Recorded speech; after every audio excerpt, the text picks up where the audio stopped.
오늘 이야기 속의 주인공은 68살 김순자 씨입니다. 사위의 몰지각한 행동을 목격한 순자 씨는 딸에게 이야기를 해야 하는지 말아야 하는지 고민을 하다 결국 말을 했는데요. 오늘 이야기 어떤 이야기인지 함께 하시죠.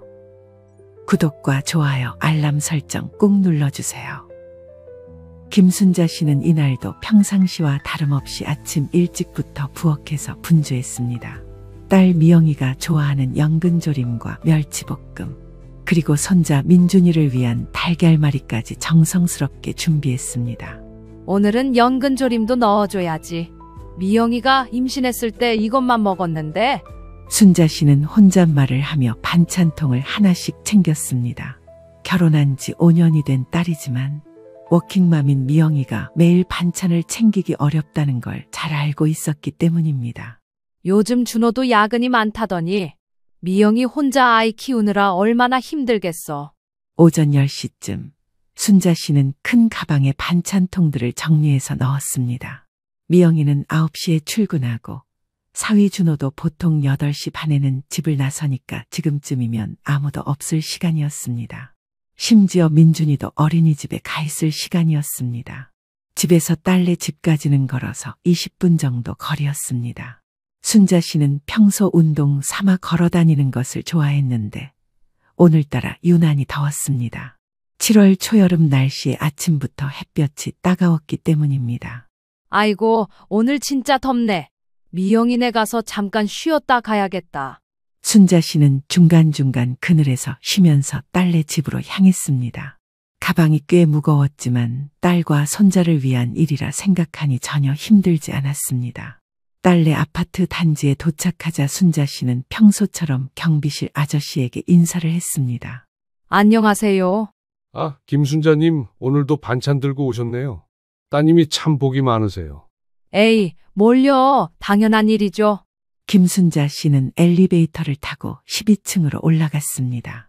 아파트 복도는 조용했고 대부분 직장인들이 출근한 시간이라 사람들이 보이지 않았습니다. 1204호 앞에 서서 초인종을 눌러봤지만 역시 아무도 대답하지 않았습니다. 김순자 씨는 예상했던 대로라며 전자도어락 비밀번호를 눌습니다. 역시 아무도 없네. 냉장고에 넣어두고 가야지. 순자 씨는 현관문을 열고 들어가면서 큰 소리로 말했습니다. 미영아, 엄마 왔다. 하지만 당연히 대답은 없었습니다. 집안은 고요했고 어제 저녁에 먹었던 그릇들이 싱크대에 그대로 놓여 있었습니다. 이 애가 또 설거지도 안 하고 잤네. 순자 씨는 머리를 절레절레 흔들며 반찬통들을 냉장고에 정리해 넣었습니다. 그리고 싱크대에 있던 그릇들까지 깨끗이 씻어놨습니다. 아이고, 더워 죽겠네. 물 한 잔 마시고 가야겠다. 순자 씨는 냉장고에서 시원한 물을 따라 마시며 거실 소파에 앉았습니다. 에어컨은 꺼져 있었지만 집안이 밖보다는 훨씬 시원했습니다.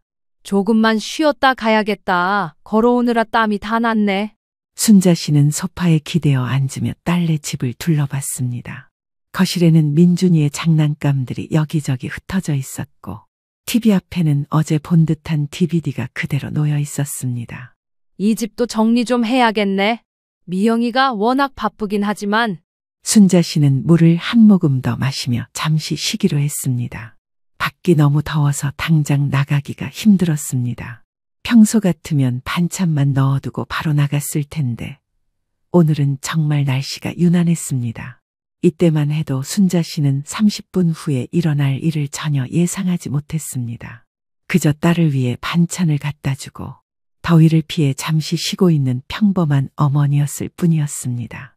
순자 씨는 소파에서 15분 정도 쉬었지만 좀처럼 나갈 엄두가 나지 않았습니다. 창밖으로 보이는 뜨거운 햇살에 벌써부터 땀이 날 것 같았습니다. 아이고, 정말 더워 죽겠네. 좀 더 쉬었다 가야겠다. 순자 씨는 선풍기라도 틀까 하다가 괜히 전기세만 나올 것 같아서 그만뒀습니다. 대신 냉장고에서 시원한 물을 한 잔 더 따라왔습니다. 거실에 앉아 있으니 평소에 보지 못했던 딸네 집의 모습들이 눈에 들어왔습니다. 소파 쿠션 사이에 민준이의 작은 장난감이 끼어 있었고 테이블 위에는 미영이가 보던 육아 관련 책이 펼쳐져 있었습니다. 우리 미영이 참 열심히 사네. 김순자 씨는 책 제목을 보며 중얼거렸습니다. 오세아이와 소통하는 법이라는 책이었는데 형광펜으로 줄을 쳐가며 꼼꼼히 본 흔적이 있었습니다. 그때 핸드폰이 울렸습니다. 동네 친구 영숙이었습니다. 여보세요? 순자야, 뭐해? 미영이네 집에 반찬 갖다 주러 왔는데 너무 더워서 좀 쉬고 있어. 아, 그래? 나도 오늘 딸네 가려고 했는데 너무 더워서 포기했어. 넌 참 대단하다. 뭘 대단해. 당연한 일이지. 미영이가 워낙 바쁘잖아. 그래도 요즘 젊은 애들은 부모가 너무 챙겨주면 부담스러워 한다던데. 우리 미영이는 안 그래. 오히려 고마워해. 순자 씨는 영숙이와 20분 정도 전화 통화를 했습니다. 다른 동네 소식들도 들었고 다음 주 개모임 얘기도 했습니다. 그럼 나는 이제 집에 가봐야겠다. 너무 오래 있는 것도 그렇고. 응, 조심해서 가. 오늘 진짜 덥다. 통화를 끊고 나서 김순자 씨는 일어서려고 했지만 밖을 보니 여전히 뜨거운 햇볕이 내리쬐고 있었습니다. 조금만 더 있다가 가자. 햇볕이 좀 약해지면 가고. 순자 씨는 다시 소파에 앉았습니다. 어차피 집에 가도 할 일이 딱히 없었고 미영이네 집이 시원해서 나가기가 싫었습니다. 거실을 둘러보니 정리할 것들이 눈에 띄었습니다. 집에서 뭐하고 있을까 고민하던 중 아까 눈에 들어왔던 민준이의 장난감이 띄었습니다. 이것들만 정리해놓고 가자. 순자 씨는 민준이 장난감들을 모아서 장난감 박스에 넣었습니다. 그리고 테이블 위의 접시들도 싱크대로 가져가서 깨끗이 씻었습니다. 미영이가 퇴근해서 보면 좋아하겠네. 정리를 다 하고 나니 시계를 보니 11시 반이었습니다. 김순자 씨는 벌써 1시간 반 정도 딸네 집에 있었던 것입니다. 이제 진짜 가야겠다. 너무 오래 있었네. 하지만 창밖을 보니 햇볕은 여전히 뜨거웠습니다. 오히려 정오에 가까워지면서 더 뜨거워진 것 같았습니다. 아, 진짜 언제 이 더위가 식을까? 순자 씨는 다시 물을 한 잔 더 마시며 고민했습니다. 지금 나가자니 너무 덥고 그렇다고 계속 있자니 미영이나 준호가 오면 어떻게 설명할지 걱정됐습니다. 그래도 조금만 더 있다가 가자. 조금만 더 있으면 좀 나을 거야. 순자 씨는 결국 조금 더 있기로 결정했습니다. 어차피 미영이는 5시까지 일하고 준호도 보통 6시쯤 들어오니까 충분히 시간이 있다고 생각했던 겁니다. 그런데 바로 그 순간 현관문에서 전자도어랑 열리는 소리가 들렸습니다. 누가 오지? 순자 씨는 깜짝 놀라며 소파에서 일어났습니다. 미영이가 일찍 퇴근한 건가 싶어서 현관 쪽을 바라봤습니다. 미영아? 하지만 대답은 없었고 곧 현관문이 열리는 소리만 들렸습니다. 순자 씨는 당황해서 어떻게 해야 할지 몰랐습니다. 현관문이 열리면서 들려온 것은 미영이의 목소리가 아니었습니다. 남자 목소리와 여자 목소리가 함께 들렸는데 웃음소리까지 섞여 있었습니다. 순자 씨는 순간 얼어붙었습니다. 누군지 알아보려고 현관 쪽을 바라보는 순간 사위 준호가 모르는 젊은 여자와 함께 들어오는 모습을 목격했습니다. 조심해, 문지방이 좀 높아. 고마워. 생각보다 집이 넓네? 응, 이사 올 때 좀 비싸긴 했지만 그래도 마음에 들어. 순자 씨는 숨을 죽이고 그 상황을 지켜봤습니다. 사위 준호 씨는 평소보다 목소리가 밝았고 그 여자는 20대 후반 정도로 보였습니다. 김순자 씨가 한 번도 본 적 없는 얼굴이었습니다. 신발 여기 벗으면 돼. 응, 슬리퍼 신어. 미영이 거 신어도 돼. 김순자 씨는 사위가 아내의 슬리퍼를 다른 여자에게 권하는 것을 보고 충격을 받았습니다. 하지만 더 큰 충격은 그 다음이었습니다.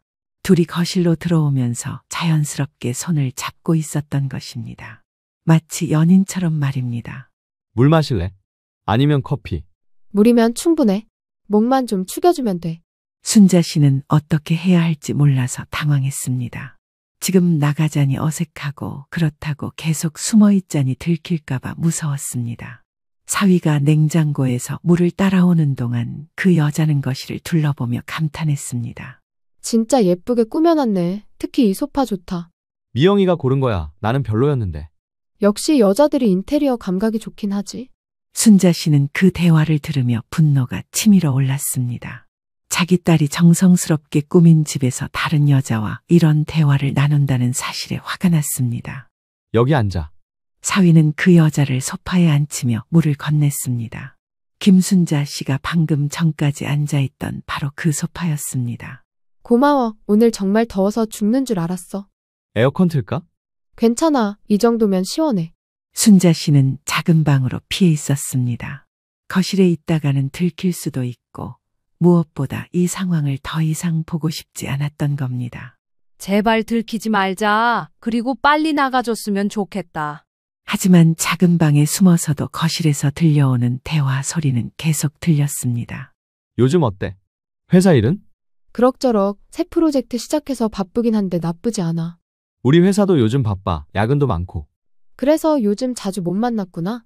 순자 씨는 그 대화를 들으며 상황의 심각성을 깨달았습니다. 이건 단순히 친구나 동료와의 만남이 아니었습니다. 미안해. 집에서 만나기도 쉽지 않고. 괜찮아. 이해해. 결혼하면 자유롭지 못하잖아. 순자 씨는 그 말을 듣고 온몸이 떨렸습니다. 명백히 불륜을 암시하는 대화였기 때문입니다. 그 순간 거실에서 웃음소리가 들렸습니다. 두 사람이 뭔가 재미있는 얘기를 하며 웃고 있는 것 같았습니다. 순자 씨는 작은 방 문에 귀를 바짝 대고 들었습니다. 딸의 남편이 다른 여자와 이렇게 친밀하게 지내고 있다는 사실이 믿어지지 않았던 겁니다. 좀 더 가까이 와봐. 왜? 그냥. 순자 씨는 그 대화를 듣고 더 이상 참을 수 없었습니다. 하지만 지금 나가서 뭐라고 해야 할지도 모르겠고 무엇보다 이 상황이 어떻게 흘러갈지 지켜봐야겠다는 생각이 들었습니다.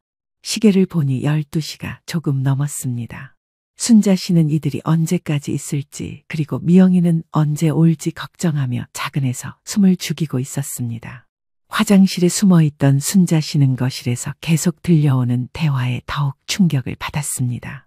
처음에는 단순한 불륜일 거라고 생각했는데 들어보니 상황이 훨씬 심각했습니다. 오늘 미영이 늦게 온다고 했으니 괜찮아. 몇 시까지 안 와? 보통 5시 반쯤 오는데 오늘은 회식이 있다고 7시나 8시쯤 올 거야. 순자 씨는 그 말을 듣고 소름이 돋았습니다. 사위는 미영이의 스케줄을 다른 여자에게 알려주었던 겁니다. 게다가 이걸 이용해서 시간을 맞춰 만나고 있었던 것입니다. 그럼 우리 시간이 좀 있네. 응, 여유롭게 있을 수 있어. 순자 씨는 문틈으로 거실을 살짝 엿봤습니다. 두 사람은 소파에 나란히 앉아 있었고 사위는 그 여자의 어깨에 팔을 두르고 있었습니다. 그런데 아직 이혼 결정 안 했냐? 순자 씨는 그 말을 듣고 머리가 하얘졌습니다. 이혼 얘기까지 나온다는 것은 이들의 관계가 단순한 불륜이 아니라는 의미였습니다. 아이 때문에 조금 더 기다려보자. 민준이 때문에? 응, 갑자기 이혼하면 아이가 상처받을 것 같아서. 순자 씨는 화가 치밀어 올랐습니다. 아이를 핑계로 이혼을 미루면서 불륜은 계속하고 있다니 정말 파렴치한 일이었습니다. 하지만 계속 이렇게 숨어서 만날 수는 없잖아. 알아, 나도 답답해. 하지만 조금만 더 참자. 언제까지? 민준이가 초등학교 들어갈 때까지? 그렇게까지는 아니고 올해 안에는 정리하려고 해. 순자 씨는 그들의 대화를 들으며 온몸이 떨렸습니다. 사위가 딸과의 이혼을 구체적으로 계획하고 있었던 것입니다. 미영이는 눈치 못 채? 전혀, 워낙 바쁘기도 하고 원래 눈치 없는 스타일이야. 순자 씨는 그 말을 듣고 더욱 분노했습니다. 자기 딸을 그렇게 말한다는 사실에 화가 났던 겁니다. 그래도 조심해야 해. 여자들은 생각보다 눈치가 빨라. 걱정 마, 내가 잘 알아서 해. 두 사람은 이제 좀 더 친밀하게 대화하기 시작했습니다. 순자 씨는 차마 들을 수 없는 내용들이 나오자 귀를 막고 싶었지만 증거를 위해서라도 계속 들어야 한다고 생각했습니다. 다음 주말에는 어때? 토요일은 안 돼. 친구 결혼식이 있어. 그럼 일요일? 일요일도 애매해. 부모님이 오신다고 하셨거든. 아, 그럼 평일에 만나야겠네. 네 아내가 야근하는 날 있으면 연락해줘. 순자 씨는 그들이 이렇게 치밀하게 만남을 계획하고 있다는 사실에 경악했습니다. 그런데 다음에는 네 집에서 만나자. 내 집? 응, 여기는 너무 위험해. 미영이가 갑자기 올 수도 있잖아. 그렇긴 하지만 내 집은 원룸이라 좀 좁아. 괜찮아, 둘이 있기엔 충분하잖아. 순자 씨는 그 대화를 듣고 상황의 심각성을 더욱 절감했습니다. 이들은 이미 여러 번 만났고 앞으로도 계속 만날 계획을 세우고 있었던 것입니다. 수진아, 미안해. 이렇게 복잡하게 만나게 해서. 괜찮아, 준호야. 사랑하는 사람을 위해서라면 이 정도는 참을 수 있어. 순자 씨는 그 여자의 이름이 수진이라는 것을 알게 됐습니다. 그리고 서로를 사랑한다고 표현하는 것을 들으며 이들의 관계가 얼마나 깊은지 깨달았습니다. 고마워. 정말 고마워. 우리 조금만 더 기다리자. 그러면 당당하게 만날 수 있을 거야. 순자 씨는 작은 방에서 30분 가까이 이런 대화를 들었습니다. 이들의 관계가 단순한 불륜이 아니라 진지한 교제이고 이혼까지 계획하고 있다는 사실을 확실히 알게 됐습니다. 그리고 무엇보다 자기 딸 미영이가 이 모든 것을 전혀 모르고 있다는 사실이 가장 충격적이었습니다. 30분 정도 지나자 거실에서 움직이는 소리가 들렸습니다. 순자 씨는 문틈으로 살짝 내다봤는데 수진 씨가 일어서서 가방을 챙기고 있었습니다. 나 이제 가봐야겠어. 회사에 돌아가야 해. 벌써? 조금만 더 있다가 가면 안 돼. 오후에 회의가 있어서 미리 준비해야 할 것들이 있거든. 순자 씨는 그들의 대화를 들으며 드디어 끝나는구나 싶어 안도했습니다. 하지만 동시에 이 상황을 어떻게 처리해야 할지 막막했습니다. 그럼 언제 다시 만날까? 내가 연락할게. 이번 주는 좀 바쁠 것 같아. 알겠어. 무리하지 말고. 수진 씨는 현관으로 향하면서 거실을 다시 한번 둘러봤습니다. 응, 그리고 네 아내가 눈치채지 않게 조심해. 당연하지. 걱정 마. 순자 씨는 그 대화를 들으며 분노가 치밀었습니다.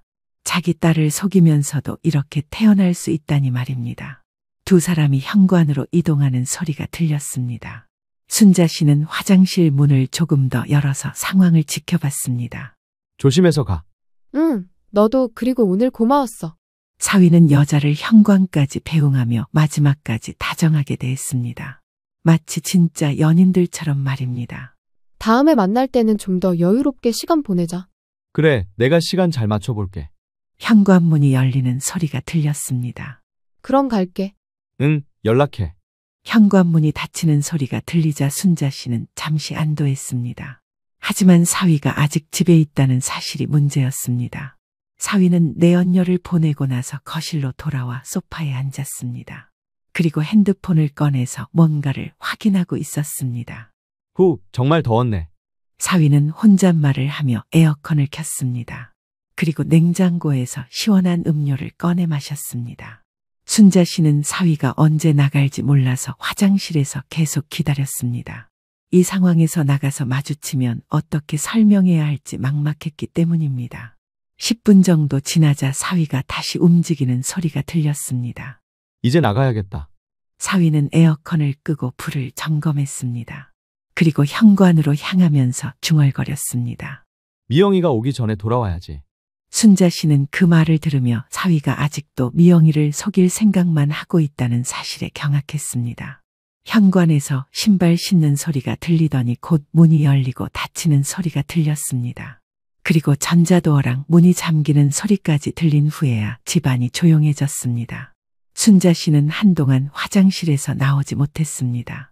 방금 목격한 일들이 너무 충격적이어서 다리에 힘이 빠졌기 때문입니다. 이럴 수가. 우리 미영이가 이런 일을. 순자 씨는 작은 방에 앉아서 한참을 멍하니 있었습니다. 사위가 다른 여자와 불륜을 저지르고 있고 심지어 이혼까지 계획하고 있다는 사실이 믿어지지 않았습니다. 어떻게 해야 하지? 미영이한테 말해야 하나? 순자 씨는 딸에게 이 사실을 알려야 할지 고민했습니다. 다만 이 사실을 말하면 딸이 상처받을 거라는 걸 알았기에 마음이 아팠습니다. 그래도 모르고 사는 것보다는 아는 게 나을 거야. 순자 씨는 결심을 굳혔습니다. 딸이 아무것도 모르고 속아서 살게 놔둘 수는 없었던 겁니다. 천천히 화장실에서 나온 순자 씨는 거실을 둘러봤습니다. 방금 전까지 그 두 사람이 있었던 소파를 보니 마음이 복잡했습니다. 우리 미영이가 매일 앉는 소파에서. 순자 씨는 더 이상 생각하고 싶지 않았습니다. 지금 당장 딸에게 연락해서 모든 것을 알려줘야겠다고 마음먹었습니다. 그렇게 마음을 먹은 후 핸드폰을 꺼내든 순자 씨의 손은 떨리고 있었습니다. 순자 씨는 떨리는 손으로 핸드폰을 들고 딸의 번호를 눌렀습니다. 평소 같으면 이런 중요한 얘기는 집에 와서 차근차근 하겠지만 지금은 그럴 수 없었습니다. 신호음이 몇 번 울린 후 미영이가 전화를 받았습니다. 네, 엄마. 미영아, 지금 당장 집에 와라. 엄마, 무슨 일이에요? 지금 회사에 있는데. 회사고 뭐고 상관없어. 지금 당장 와. 엄마가 할 말이 있다. 순자 씨의 목소리에는 평소와 다른 긴박함이 있었습니다. 미영이도 그것을 느꼈는지 당황하는 기색이 역력했습니다. 엄마, 도대체 무슨 일인데요? 왜 그러세요? 전화로는 못해. 무조건 집에 와. 지금 당장. 그래도 이유는 알아야. 이유 묻지 말고 와. 30분 안에 와. 순자 씨는 평생 딸에게 이렇게 강하게 말한 적이 없었습니다. 하지만 지금은 그럴 수밖에 없었습니다. 알겠어요. 갈게요. 그런데 정말 무슨 일인지. 와서 얘기해. 끊는다. 순자 씨는 전화를 끊고 나서 거실 소파에 주저앉았습니다. 방금 전까지 사위와 내연녀가 앉아있던 그 소파였지만 다른 곳에 앉을 기력도 없었습니다. 어떻게 말해야 하지? 믿을까? 순자 씨는 딸에게 어떻게 설명해야 할지 고민했습니다. 너무 충격적인 내용이라 믿지 않을 수도 있고 믿는다 해도 큰 상처를 받을 게 뻔했기 때문입니다. 그래도 알아야 해. 계속 속고 살 수는 없어. 순자 씨는 목격한 모든 것을 정확히 전달하기로 마음먹었습니다. 대화 내용도 최대한 그대로 기억해서 말해줘야겠다고 생각했습니다. 20분 정도 지나자 현관에서 급한 발걸음 소리가 들렸습니다. 미영이가 정말 회사에서 뛰어온 것 같았습니다. 엄마, 무슨 일이에요? 미영이는 현관문을 열고 들어오자마자 큰 소리로 물었습니다. 얼굴에는 걱정과 당황이 섞여 있었습니다.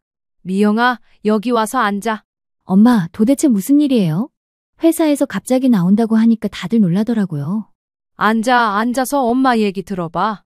미영이는 어머니의 심각한 표정을 보고 조심스럽게 소파에 앉았습니다. 혹시 아버지한테 무슨 일 생긴 건 아니죠? 아니야, 아버지는 괜찮아. 그럼 엄마가 아프신 건가요? 엄마도 괜찮고 문제는 다른 거야. 순자 씨는 말을 꺼내기가 어려웠습니다. 어떻게 시작해야 할지 막막했습니다. 미영아, 엄마가 지금부터 하는 얘기 끝까지 듣고 판단해. 네, 말씀하세요. 오늘 엄마가 반찬 갖다 주려고 왔는데 너무 더워서 잠깐 쉬고 있었어. 네. 그런데 갑자기 준호가 다른 여자랑 같이 들어왔어. 미영이의 표정이 순간 굳었습니다. 다른 여자요? 응, 엄마가 한 번도 본 적 없는 젊은 여자야. 그게 그냥 친구일 수도 있잖아요. 미영아, 엄마 얘기 끝까지 들어봐. 그냥 친구가 아니야.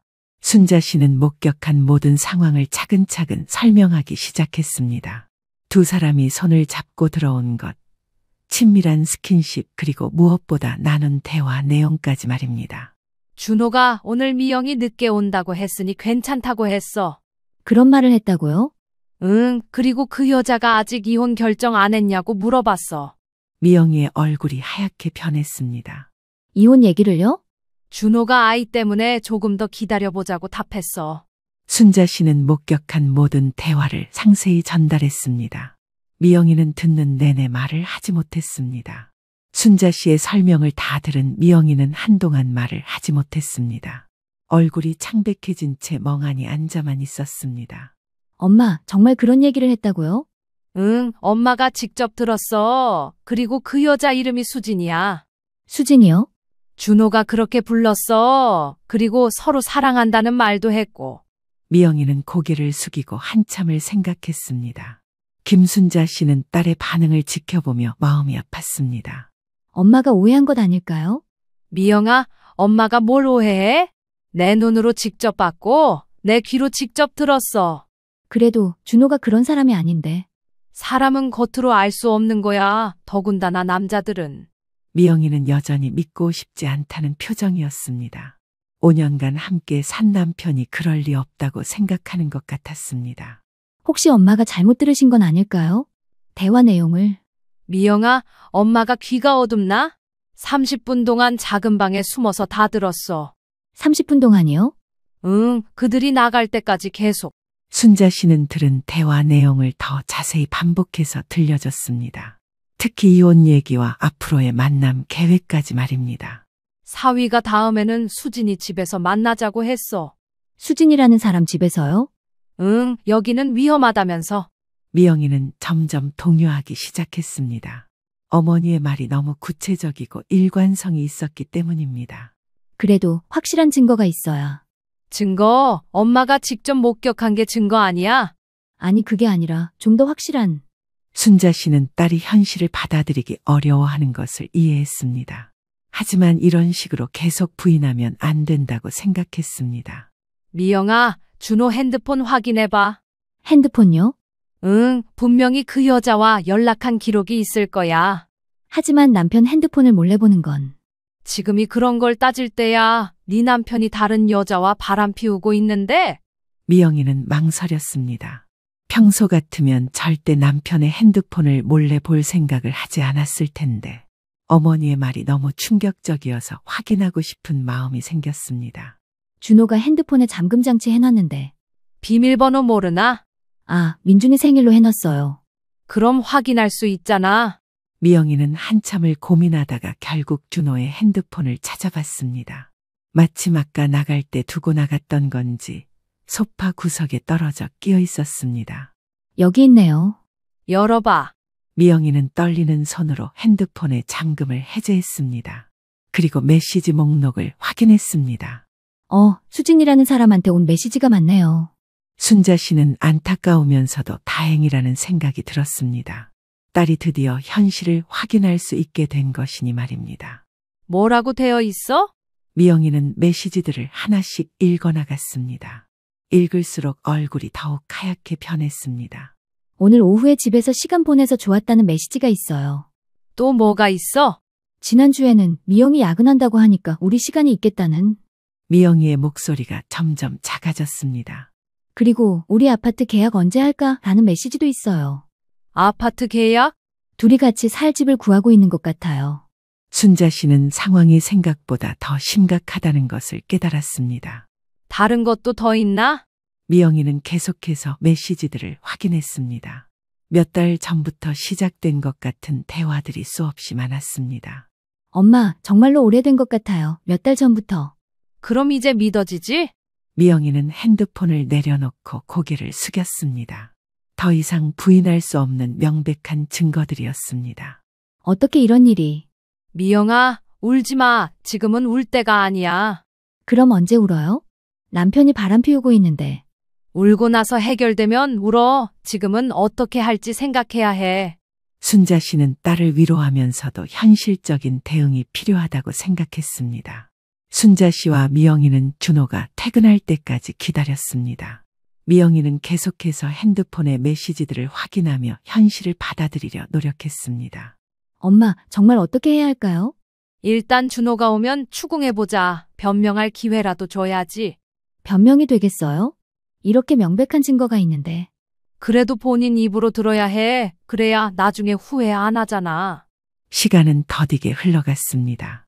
평소 같으면 6시쯤 들어오는 준호였는데 오늘은 6시 반이 넘어도 오지 않았습니다. 왜 이렇게 늦지? 혹시 그 여자랑 또 만나는 건 아닐까? 설마요. 7시가 되어서야 현관에서 전자도어락 소리가 들렸습니다. 평소와 다름없이 사위가 퇴근한 것입니다. 다녀왔습니다. 사위는 현관에서 평소처럼 인사를 했습니다. 하지만 거실에 들어와서 미영이와 순자 씨가 심각한 표정으로 앉아 있는 것을 보고 당황했습니다. 어머님도 계시네요. 언제 오셨어요? 오늘 오후에 왔어.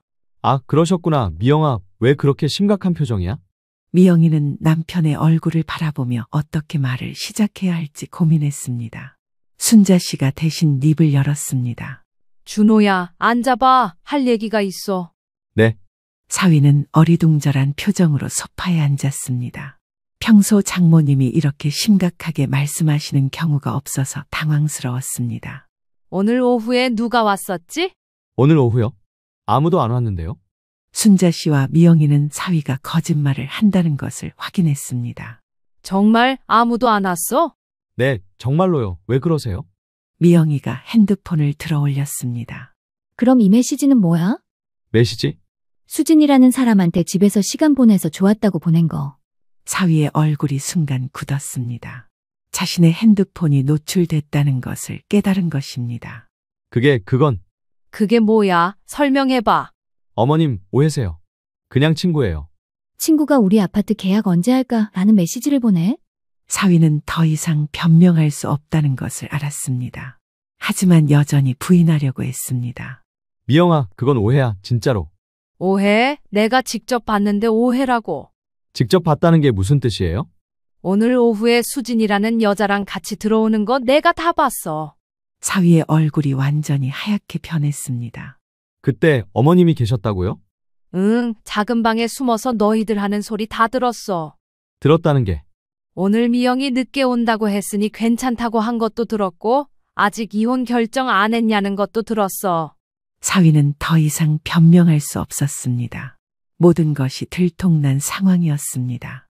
어머님, 엄마 말이 다 사실이야. 사위는 한참을 말없이 있다가 결국 고개를 숙였습니다. 미안해. 미안하다고? 그게 끝이야? 미영아, 내가 정말 미안해. 하지만 뭐가 있어? 바람 피우고 이혼까지 계획하면서 하지만이 어디 있어? 어머님 들어보세요. 나도 어쩔 수 없었어요. 어쩔 수 없었다고? 누가 억지로 바람 피우라고 했어? 사위는 자신의 잘못을 인정하면서도 변명을 늘어놓기 시작했습니다. 미영아, 우리 사이가 예전 같지 않잖아. 대화도 없고. 그게 바람 피울 이유가 돼? 사랑이 식었어. 솔직히 말하면. 사랑이 식으면 이혼하고 바람 피워야 해. 순서가 바뀐 거 아니야? 새로운 인생을 살고 싶어요. 수진이와 함께요. 순자 씨는 그 말을 듣고 분노가 폭발했습니다. 새로운 인생? 그럼 미영이와 민준이는 뭐가 되는 거야? 민준이는 물론 책임질 거예요. 책임. 어떻게? 양육비도 주고 자주 만날 거고. 아이 앞에서라도 부끄럽지 않냐? 네가 아빠인데. 사위 준호 씨는 순자 씨의 질책에 고개를 숙였습니다. 하지만 여전히 자신의 결정이 옳다는 듯이 말했습니다. 어머님, 억지로 같이 사는 것보다는 억지로? 우리가 억지로 결혼했어? 그런 게 아니라 이제 서로에게 맞지 않는 것 같아. 맞지 않으면 노력해서 맞춰가는 거지. 바람 피우는 게 해결책이야? 미영이는 남편의 말을 들으며 더욱 분노했습니다. 자신들의 5년 결혼 생활을 이렇게 쉽게 포기한다는 것이 믿어지지 않았습니다. 그럼 언제부터 이런 생각했어? 몇 달 전부터. 수진이 만난 게 몇 달 전부터라는 얘기네? 응, 몇 달이나 우리 미영이를 속였다는 거야? 죄송해요, 어머님. 죄송하다고 해서 해결되는 문제야? 순자 씨는 사위가 진심으로 반성하는 것 같지 않다고 느꼈습니다. 오히려 들킨 것을 아쉬워하는 것 같았습니다. 준호야, 너 지금 후회하고 있는 거야? 아니면 들킨 걸 아쉬워하는 거야? 그런 게 아니에요. 그럼 뭐야? 미영이한테 진심으로 미안하다고 생각해? 미안하죠. 하지만 이미 마음이 떠났어요. 마음이 떠났다고? 그럼 나는 뭐야? 미영아, 너도 느꼈을 거야. 우리 사이가 예전 같지 않다는 걸. 느꼈어. 근데 그게 바람 피울 이유가 되나? 부부가 어디 항상 좋기만 해? 힘들 때도 있고 지루할 때도 있는 거지. 하지만 수진이와는 달라요. 정말 사랑해요. 미영이는 그 말을 듣고 눈물을 흘렸습니다. 남편이 다른 여자를 사랑한다고 당당하게 말하는 것을 견딜 수 없었습니다. 그럼 나는 사랑 안 했어? 5년 동안? 사랑했지. 하지만 이제 뭐? 새로운 여자가 생겼으니까 옛날 여자는 버리겠다는 거야? 그렇게 말씀하시면 내가 틀렸나? 맞는 얘기 아니야? 사위는 더 이상 변명할 말이 없었습니다. 모든 것이 들통난 상황에서 자신의 잘못을 인정할 수밖에 없었습니다. 죄송합니다. 죄송하다는 말만 하지 말고 어떻게 할 건지 말해봐. 어떻게 하긴 이혼하는 수밖에. 이혼? 네가 바람 피워놓고 이혼하자고? 제가 잘못했으니까 조건은 미영이가 원하는 대로. 조건? 돈으로 해결되는 문제라고 생각해? 순자 씨는 사위의 태도에 실망을 넘어 분노했습니다. 자신의 잘못에 대해 진정으로 반성하는 것 같지 않아 보였습니다. 미영이는 남편의 말을 다 듣고 나서 결심을 굳혔습니다. 더 이상 이런 사람과 함께 살 수 없다고 생각했습니다. 알겠어. 이혼하자. 미영아, 지금 당장 짐 싸서 나가. 사위는 미영이의 단호한 말에 당황했습니다. 이혼하자고 한 것은 자신이었지만 막상 아내가 그렇게 나오니 당황스러웠습니다. 그렇게 급하게 하지 말고. 급하게? 몇 달 동안 바람 피우면서 급하게는 무슨? 미영이 말이 맞아. 지금 당장 나가. 어머님, 아이 때문에라도 다시 생각해 보시면. 아이 때문에라도 더 빨리 나가야지. 순자 씨는 사위가 아직도 아이를 핑계로 시간을 끌려고 한다는 것에 분노했습니다. 민준이가 이런 아빠를 보고 자라야 한다고 생각해? 그건 됐어. 더 이상 얘기할 것도 없어. 짐 싸. 미영이는 침실로 가서 제 남편의 옷들을 끌어내기 시작했습니다. 순자 씨도 따라가서 도왔습니다. 미영아, 잘하고 있어. 엄마, 정말 잘한 거죠? 당연하지. 이런 사람과 더 살면 너만 바보가 돼. 사위는 거실에서 계속 변명을 늘어놓았습니다. 미영아, 정말 이렇게 하는 게 맞나? 우리 5년 동안 5년이 아까우면 바람 피우지 말았어야지. 한 번만 더 기회를. 기회? 몇 달 동안 바람 피운 게 한 번이야? 순자 씨와 미영이는 30분 만에 사위의 짐을 다 쌌습니다. 사위는 어쩔 수 없이 가방들을 들고 현관으로 향했습니다. 미영아, 나중에라도 연락해줘. 민준이 때문에라도. 민준이 일은 변호사 통해서 하자. 변호사까지? 당연하지. 이런 일을 사적으로 해결할 수 있다고 생각해? 사위는 현관에서 신발을 신으며 마지막으로 말했습니다. 미영아, 정말 미안해. 하지만 나도 행복할 권리가. 행복할 권리? 남의 가정 파괴하면서? 나가. 더 이상 보기 싫어. 현관문이 닫히고 나서 집안은 조용해졌습니다. 미영이는 그제야 눈물을 터뜨렸습니다. 엄마, 정말 이렇게 하는 게 맞죠? 물론이지. 너무 잘했어. 그런데 민준이는 어떡하죠? 민준이는 엄마가 키워줄게. 걱정 마. 순자 씨는 딸을 안아주며 위로했습니다. 일단 민준이 데리러 가자. 그리고 우리 집으로 가. 네. 두 사람은 어린이집에 가서 민준이를 데려왔습니다. 다행히 민준이는 아직 어려서 상황을 잘 모르는 것 같았습니다. 할머니, 오늘 왜 할머니가 데리러 왔어? 민준아, 할머니 집에서 자고 갈래? 좋아, 할머니 집 좋아. 순자 씨는 손자의 순진한 모습을 보며 마음이 아팠습니다. 하지만 이것이 최선의 선택이라고 확신했습니다. 그날 밤, 순자 씨 집에서 미영이는 변호사를 찾아봤습니다. 엄마, 이혼 전문 변호사를 찾았어요. 그래, 언제 만날 거야? 내일 상담 예약했어요. 잘했어. 확실하게 처리해야 해. 위자료도 받을 수 있을까요? 당연하지. 준호가 잘못한 거니까. 순자 씨는 딸이 법적으로도 확실하게 보호받기를 원했습니다. 그리고 양육권도 네가 가져야 해. 준호가 포기할까요? 포기 안 하면 싸워서라도 가져와야지. 바람 피운 사람이 무슨 양육권이야? 미영이는 어머니의 말에 힘을 얻었습니다. 엄마가 아니었으면 계속 모르고 살았을 뻔했어요. 그러게 생각만 해도 끔찍해. 정말 고마워요, 엄마. 순자 씨는 딸의 고마움에도 불구하고 복잡한 마음이었습니다. 가정이 파탄난 것에 대한 책임감도 느꼈거든요. 미영아, 엄마가 너무 성급하게 한 건 아닐까? 아니에요. 엄마가 말해주지 않았으면 더 큰 바보가 됐을 거예요. 그래도 엄마 덕분에 빨리 정리할 수 있게 됐어요. 정말 고마워요. 순자 씨는 딸의 말에 조금 안심했습니다. 하지만 앞으로 겪을 어려움들을 생각하니 걱정이 앞섰습니다. 이혼 절차가 시작된 지 한 달이 지났습니다. 미영이는 변호사의 도움으로 순조롭게 이혼 준비를 진행하고 있었습니다. 순자 씨는 딸과 손자를 돌보며 새로운 일상에 적응해 가고 있었습니다. 엄마, 변호사가 위자료 받을 수 있을 것 같다고 하네요. 그럼 다행이다. 준호가 순순히 응하나? 처음에는 반대했는데 증거가 너무 명확해서 어쩔 수 없대요. 순자 씨는 그 소식을 들으며 안도했습니다. 딸이 경제적으로라도 보상받을 수 있다는 것이 다행이었습니다. 하지만 주변 사람들의 반응은 엇갈렸습니다. 어떤 사람들은 순자 씨의 행동을 지지했지만 또 다른 사람들은 의문을 제기했습니다. 동네 친구 영숙이가 순자 씨에게 전화를 걸어왔습니다. 순자야, 요즘 어떻게 지내? 그냥 그럭저럭. 미영이랑 민준이 돌보느라 바빠. 그런데 말이야, 정말 이혼까지 할 필요가 있었을까? 무슨 소리야? 바람 피우고 있는데 어떻게 참고 살아? 그래도 아이도 있고 좀 더 지켜봤으면 어땠을까? 순자 씨는 영숙의 말에 당황했습니다. 자신이 옳은 일을 했다고 생각했는데 의외의 반응이었습니다. 영수가 네 딸이 그런 일 당해도 참으라고 할 거야? 그건 아니지만 굳이 네가 나서서 그렇게까지. 내가 언제까지 모른 척 할 수 있어? 내 딸인데. 그래도 부부 일에 시어머니가 너무 개입하는 건. 순자 씨는 그 말을 듣고 기분이 상했습니다. 하지만 영숙만 그런 생각을 하는 것은 아니었습니다. 며칠 후 마트에서 동네 아줌마를 만났는데 그들의 시선이 평소와 달랐습니다. 순자 씨, 요즘 어떠세요? 네, 그냥 지내요. 딸 이혼한다면서요. 네. 참 안 됐네요. 그런데 좀 성급하셨던 것 아닌가요? 성급하다뇨? 아무래도 어머니가 직접 나서서 그러면 부부가 해결할 일을. 순자 씨는 아줌마의 말에 상처를 받았습니다.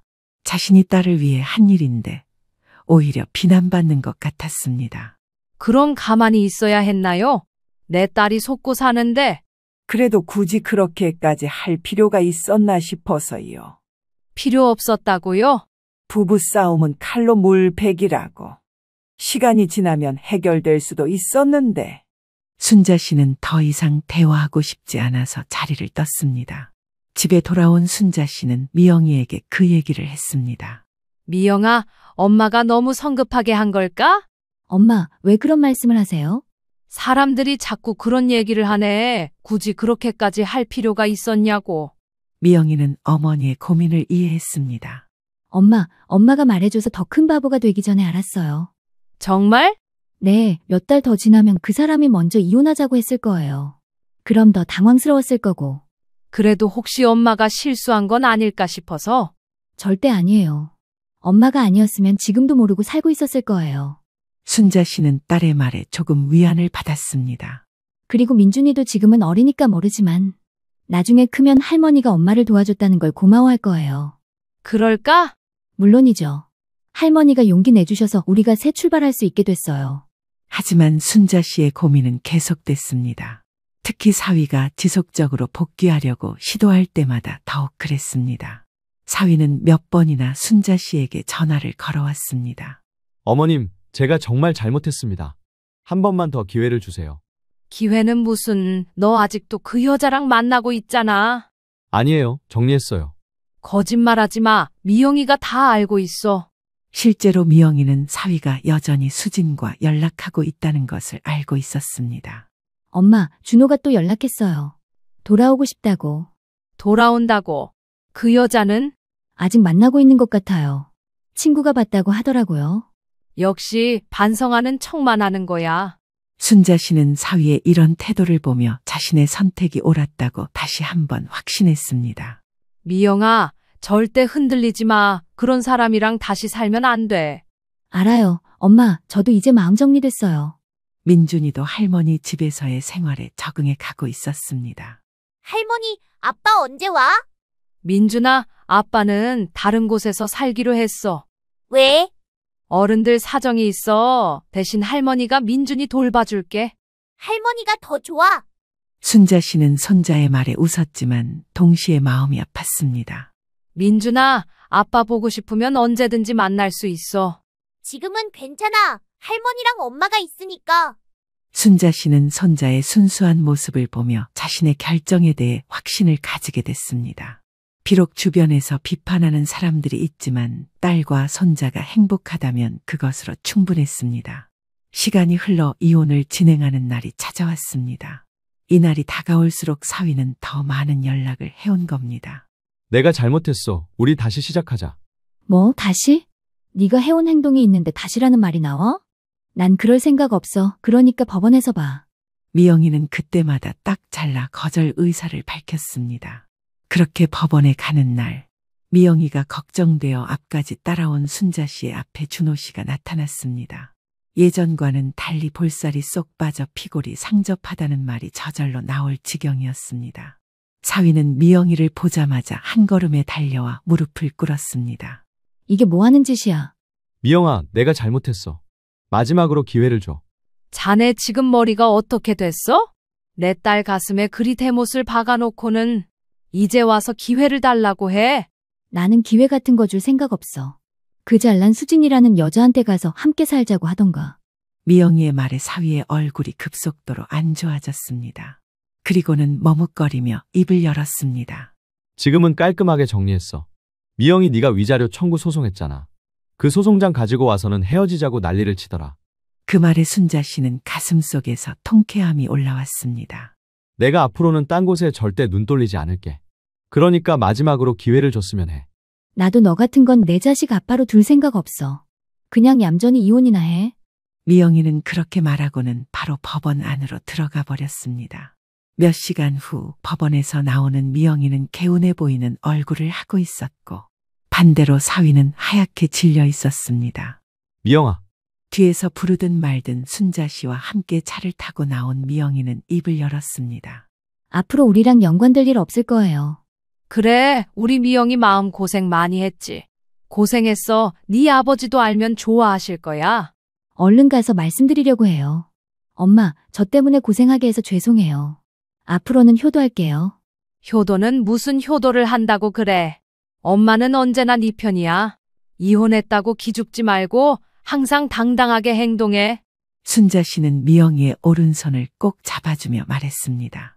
이후 미영이는 직장 생활을 열심히 했고 순자 씨는 미영이를 도와 손자를 돌봐주었습니다. 순자 씨는 한때 자신을 비난했던 사람들에게 말하고 싶었습니다. 급하다고 말해도 상관없어요. 내 자식 가슴 찢어지는 걸 부모가 어떻게 봅니까? 여러분들도 자식이 부당한 일을 겪을 때 망설이지 말고 나서세요. 그게 내 자식 마음 덜 아프게 만들 수 있으니까요. 여보, 오늘은 어머니 생신인데 왜 그런 얘기를 해? 왜 못해? 항상 속으로만 사귀고 있었는데 오늘은 확실히 말하고 싶어. 어머니가 아가씨한테는 15억짜리 상가를 주시고 저희한테는 고작 4억짜리 빌라와 현금을 주셨잖아요. 이게 공평한 거예요? 언니, 그게 무슨 말씀이세요? 처음에는 오빠가 1억 더 받았잖아요. 저는 그것도 당연하다고 생각했는데요. 그리고 이제 그런 말은 그만해 주셨으면 좋겠어요. 왜 자꾸 그러시는 거예요? 그만하시라고요. 당연하다고요? 지금은 아가씨가 저희보다 몇 억은 더 많잖아요. 이게 공평해요? 오늘 이야기의 주인공은 최순분 씨입니다. 사촌이 땅을 사면 배가 아프다는 속담이 있죠. 시기 질투가 가득 차오른 이런 며느리, 여러분들이라면 어떻게 하실 것 같으세요? 이야기 끝까지 들어주시고 아래 댓글에 의견 공유 부탁드려요. 올해 74을 맞은 최 씨는 젊은 시절 남편을 일찍 보내고 혼자 힘으로 두 자녀를 키워낸 억척스러운 할머니였습니다. 새벽 4시면 어김없이 일어나 김치며 나물이며 온갖 밑반찬을 만들어 시장 좌판에 내다 팔았습니다. 손님들이 이 집 반찬이 제일 맛있다고 소문이 나면서 최 씨의 반찬 가게는 시장에서 꽤 유명한 곳이 되었습니다. 그렇게 악착같이 모은 돈으로 시장 한복판에 있는 작은 상가 하나를 장만했습니다. 그때 상가 가격은 3억 원이었습니다. 그때만 해도 그저 노후 대비용이라고 생각했었죠. 다행히 두 아이 모두 반듯하게 자라주었습니다. 첫째 아들 경수는 시중은행에 취직해서 안정적인 직장인이 되었고 둘째 딸 미영이는 종합병원 간호사가 되어 각자의 자리에서 열심히 살고 있었습니다. 두 아이 모두 좋은 배우자를 만나 결혼도 하고 손주들도 낳아주어 최 씨는 이제 할머니 노릇하며 편안히 지낼 수 있게 되었습니다. 그런데 몇 년 전 최 씨는 큰 결심을 했습니다. 살아생전에 미리 재산을 나누어 주기로 한 것이었습니다. 나중에 내가 죽고 나서 너희 남매가 재산 때문에 다툼이라도 생기면 어쩌나 하는 걱정이 컸단다. 최 씨가 가진 재산은 크게 두 가지였습니다. 시장 상가 하나와 최 씨가 살고 있던 빌라 그리고 그동안 모아둔 현금이었습니다. 고민 끝에 최 씨는 이렇게 결정했습니다. 아들 경수에게는 빌라와 현금을 주고 딸 미영이에게는 시장 상가를 주기로 한 것입니다. 경수야, 너는 아들이니까 빌라하고 현금 1억을 가져라. 미영아, 너는 상가를 가져. 당시 빌라도 3억 원 정도 했으니까 경수는 총 4억 원, 미영이는 3억 원을 받는 셈이었습니다. 아들이 1억 원 더 받는 거였죠. 미영이는 이런 분배에 대해 전혀 불만이 없었습니다. 엄마, 괜찮아요. 오빠가 아들이니까 더 받는 게 당연해요. 미영이는 어릴 때부터 그렇게 교육받고 자랐습니다. 아들이 집안의 대를 이어가는 존재니까 더 많이 받는 것이 당연하다고 생각했죠. 딱히 재산에 대한 욕심도 없었습니다. 그런 미영의 마음을 알았는지 경수 씨도 고마워했습니다. 어머니, 정말 감사합니다. 이제 제대로 된 집도 있고 여유도 생겼네요. 증여 서류에 도장을 찍는 날, 최 씨는 두 아이의 손을 잡고 말했습니다. 이 엄마가 너희에게 줄 수 있는 마지막 선물이다. 이걸 미천 삼아서 더 열심히 살고 서로 도우며 지내거라. 그때 아이들이 고마워하는 모습을 보니 최 씨는 자신의 선택이 옳았다는 확신이 들었습니다. 경수의 아내 해숙이도 만족해했습니다. 어머니, 정말 감사해요. 이제 마음 편히 살 수 있을 것 같아요. 어머님 바람대로 열심히 살아볼게요. 감사합니다. 상가를 물려받은 후 미영이는 그곳에서 작은 카페를 운영하기 시작했습니다. 간호사 일을 하면서 부업으로 하는 거였죠. 카페는 그럭저럭 자리를 잡아갔고 미영이도 만족해했습니다. 경수 내외는 받은 빌라에서 안정적으로 살기 시작했습니다. 현금도 있으니까 여유가 생겼고 해숙이는 그동안 하고 싶었던 것들을 할 수 있게 되었습니다. 명절이나 어머니 생신 때면 온 가족이 모여 화목한 시간을 보냈습니다. 손주들이 뛰어노는 모습을 보며 최 씨는 마음이 흐뭇했습니다. 그렇게 평화로운 시간이 흘렀습니다. 최 씨는 자신의 결정이 옳았다고 생각했고 아이들도 각자 받은 것에 만족하며 살고 있었습니다. 하지만 이런 평화로운 일상은 예상치 못한 소식으로 인해 완전히 뒤바뀌게 됩니다. 바로 미영이가 받은 시장상가 일대의 재개발 소식이 들려온 것입니다. 그 소식을 들은 순간부터 최신의 가족의 평온한 일상에는 서서히 균열이 생기기 시작했습니다. 특히 며느리 해숙이의 태도에서 미묘한 변화가 감지되기 시작했죠. 하지만 그때까지만 해도 최 씨는 이런 작은 변화들이 앞으로 얼마나 큰 폭풍을 불러올지 전혀 예상하지 못했습니다. 재산 분할을 마치고 나서 1년 정도가 지났을 때였습니다. 미영이가 급하게 최 씨를 찾아왔습니다. 얼굴에는 믿을 수 없다는 표정이 가득했습니다. 엄마, 큰일 났어요. 우리 상가가 있는 곳이 재개발된다고 해요. 재개발? 그럼 어떻게 되는 거야? 부동산 중개소에서 전화가 계속 오는데 상가 값이 엄청 올랐다고 해요. 처음에 3억이었는데 지금은 15억도 넘는다고 하네요. 최 씨는 깜짝 놀랐습니다. 3억이던 상가가 15억이라니 무려 5배가 오른 것입니다. 15억? 그게 정말이냐? 네, 엄마, 여러 부동산에서 확인했는데 다 비슷한 얘기예요. 재개발 때문에 그 일대 상가들이 다 그렇게 올랐대요. 미영이는 갑작스러운 횡재에 어쩔 줄 몰라 했습니다. 엄마, 이게 다 엄마 덕분이에요. 엄마가 그때 좋은 자리를 골라주셔서 이런 행운이 온 거예요. 아이고, 우리 미영이가 복이 있나 보구나. 하지만 최 씨의 마음 한편에는 걱정이 스멀스멀 피어올랐습니다. 이렇게 큰 차이가 나면 며느리 해숙이가 어떻게 받아들일지 염려되었거든요. 그 걱정은 곧 현실이 되었습니다. 며칠 후 가족 모임에서 미영이가 재개발 소식을 알렸을 때 해숙이의 표정이 순간적으로 굳어지는 것을 최 씨는 놓치지 않았습니다. 언니, 오빠, 우리 상가가 재개발 때문에 값이 많이 올랐어요. 정말? 얼마나 올랐는데? 15억 정도 된다고 해요. 경수는 깜짝 놀라며 축하해 주었습니다. 와, 미영아, 정말 대박이다. 축하해. 몇 배가 오른 거야? 하지만 해숙이의 반응은 달랐습니다. 잠시 멍한 표정을 짓더니 억지로 미소를 지었습니다. 아, 그래요? 아가씨 정말 운이 좋으시네요. 그 순간 식탁 분위기가 미묘하게 변했습니다. 해숙이의 목소리에서 진심 어린 축하보다는 복잡한 감정이 느껴졌거든요. 그래, 미영이가 복이 있어. 하지만 너무 들뜨지 말고 겸손하게 지내거라. 네, 엄마, 저도 놀랐어요. 이런 일이 생길 줄 몰랐거든요. 미영이는 여전히 겸손한 태도를 보였지만 해숙이는 점점 말이 없어졌습니다. 그날 저녁 경수가 따로 어머니를 찾아왔습니다. 어머니, 해숙이가 좀 복잡한 심정인 것 같아요. 뭐가 복잡해? 처음에는 저희가 1억 더 받았잖아요. 그런데 이제는 미영이가 몇 배는 더 많아진 셈이니까.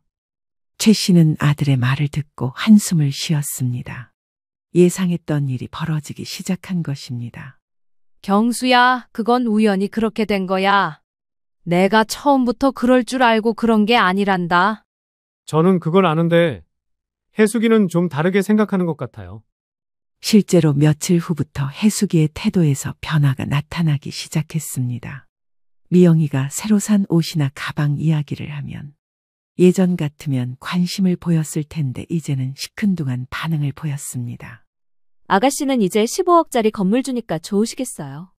언니, 그렇게 말씀하시면 제가 부담스러워요. 부담스러우실 게 뭐 있어요? 저희보다 10배는 더 많이 받으셨는데. 이런 말들이 나올 때마다 분위기는 어색해졌습니다. 미영이는 점점 위축되어 갔고 최 씨는 이런 상황이 어디까지 갈지 걱정이 되기 시작했습니다. 어느 날 해수기가 최 씨를 찾아와서 속마음을 털어놓았습니다. 어머니, 솔직히 말씀드리면 저희도 좀 억울한 마음이 있어요. 뭐가 억울해? 처음에는 저희가 1억 더 받았잖아요. 아들이니까 더 받는 게 당연하다고 생각했어요. 그런데 지금은 아가씨가 저희보다 몇 배는 더 많아졌어요. 혜수가 그건 아무도 예상 못한 일이야. 어머니는 정말 모르고 그러신 거예요? 아니면 딸을 더 사랑하셔서 일부러 좋은 걸 주신 거예요? 이 말에 최 씨는 기가 막혔습니다. 자신이 일부러 그랬다고 의심하고 있었던 것입니다. 혜수가 그런 소리 하는 게 아니야. 내가 언제 그런 마음으로 했냐? 말을 왜 그렇게 해? 그럼 이제라도 좀 더 공평하게 해주시면 안 될까요?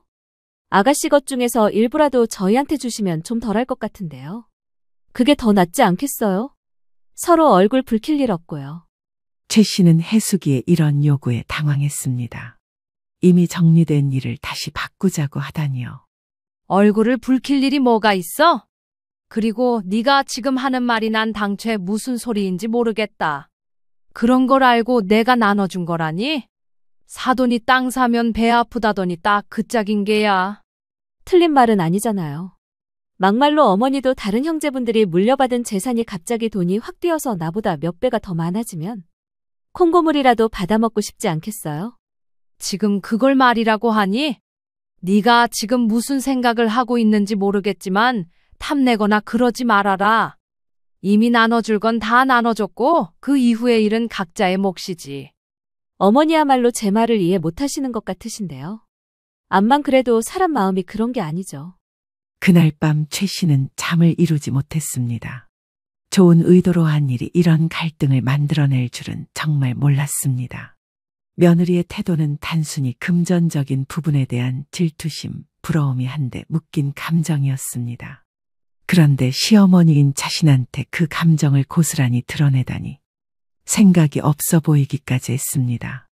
이러려고 재산을 미리 나누어 준 것도 아니고 이런 분란이 생길 줄 알았던 것도 아닌데 며느리의 태도는 한심하고 답답하기 짝이 없었습니다. 그 이후로도 해수기의 불만은 점점 더 노골적으로 드러나기 시작했습니다. 가족 모임 때마다 미영이를 의식하는 발언이 늘어났고 분위기는 예전 같지 않았습니다. 어느 일요일 오후 온 가족이 최 씨 집에 모여 식사를 하는 자리였습니다. 미영이가 상가 관련 서류를 정리하느라 바쁘다는 이야기를 하자 해수기가 날카로운 말을 던졌습니다. 아가씨는 이제 15억짜리 건물 주니까 바쁘시겠어요. 저희 같은 서민들과는 차원이 다르시죠. 언니, 왜 그렇게 말씀하세요? 저는 예전과 똑같은데요. 똑같다고요?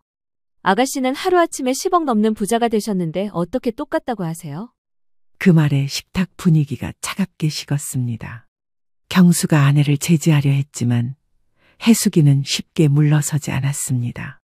여보, 그런 말 하지 마. 미영이 잘된 일인데. 잘된 일이요? 당신은 참 좋겠네요. 동생이 잘 되니까 저는 솔직히 억울해요. 혜수가 무슨 소리야? 억울할 게 뭐가 있어? 어머니, 같은 자식인데 이렇게 차이가 나는 게 공평한가요? 저희는 4억 받았는데 아가씨는 15억이에요. 거의 4배 차이잖아요. 미영이는 이런 대화를 듣고 있기가 민망했는지 조용히 입을 열었습니다. 언니, 뭔가 잘못 생각하고 계신 것 같은데 저는 그저 엄마가 주신 대로 감사히 받았을 뿐이에요. 감사히 받았다고요? 그럼 그 감사한 마음으로 저희한테도 좀 나누어 주시면 안 되나요? 이 말에 최 씨가 화를 냈습니다. 혜수가 지금 무슨 소리를 하는 거냐? 이미 정리된 일을 왜 자꾸 그래? 어머니도 너무하세요. 저희 마음도 좀 헤아려 주세요. 처음에는 저희가 1억 더 받아서 고마웠는데 지금은 완전히 뒤바뀌었잖아요. 그때 손주 중 하나가 어른들의 싸우는 모습을 보고 울기 시작했습니다. 아이가 우는 소리에 모두들 잠시 조용해졌지만 이미 분위기는 회복할 수 없을 정도로 악화된 상태였습니다. 며칠 후에는 더 심한 일이 벌어졌습니다. 미영이가 조카들을 위해 학용품을 사서 가져갔는데 해숙이가 아이들 앞에서 이상한 소리를 한 것입니다. 애들아, 이모는 이제 15억 부자니까 이런 거 사주시는 게 당연해. 고맙다고 인사드려. 아이들은 어리둥절한 표정을 지었고 미영이는 당황스러워했습니다. 언니, 그게 무슨 말씀이세요? 조카들한테 학용품 하나 사주는 게 그렇게 이상한 일인가요? 이상하다는 게 아니라 부럽다는 거예요. 저희는 요즘 형편이 그렇지 못해서요. 이런 말을 들을 때마다 미영이는 죄책감을 느꼈습니다. 자신이 뭔가 잘못한 것처럼 느껴졌거든요. 어느 날 경수가 홀로 어머니를 찾아왔습니다. 평소와 달리 표정이 무거웠습니다. 어머니, 죄송한 말씀이지만 혜숙이가 요즘 스트레스를 많이 받고 있어요. 무슨 스트레스? 미영이를 볼 때마다 자꾸 비교하게 된다고 해요. 같은 어머니 자식인데 왜 이렇게 차이가 나냐고. 그럼 네 생각은 어떠냐? 저도 솔직히 복잡해요. 미영이가 잘된 건 기쁜데 차이가 너무 많이 나니까. 경수조차 이런 말을 하니 최 씨는 더욱 답답했습니다. 경수야, 그래도 네가 그런 소리를 하면 안 되지. 미영이가 뭘 잘못했다고 이럴수록 네가 중심을 잘 잡아야 하는 거야. 그럼 반대로 너희한테 상가를 줬는데 미영이가 해숙이처럼 행동하면 너희는 기분 안 나쁘겠니? 잘못했다는 게 아니라 그냥 혜숙이 마음을 이해해 주셨으면 해서요. 그날 이후로도 해숙이의 불만은 계속되었습니다. 특히 미영이가 새로운 물건을 사거나 어디를 다녀오면 반드시 한마디씩 했습니다. 아가씨는 정말 좋으시겠어요. 15억이 있으니까 하고 싶은 거 다 하시고. 또는 다른 사람들 앞에서도 이런 말을 했습니다. 저희 시누이는 운이 정말 좋아요. 하루아침에 10억 넘는 부자가 됐거든요.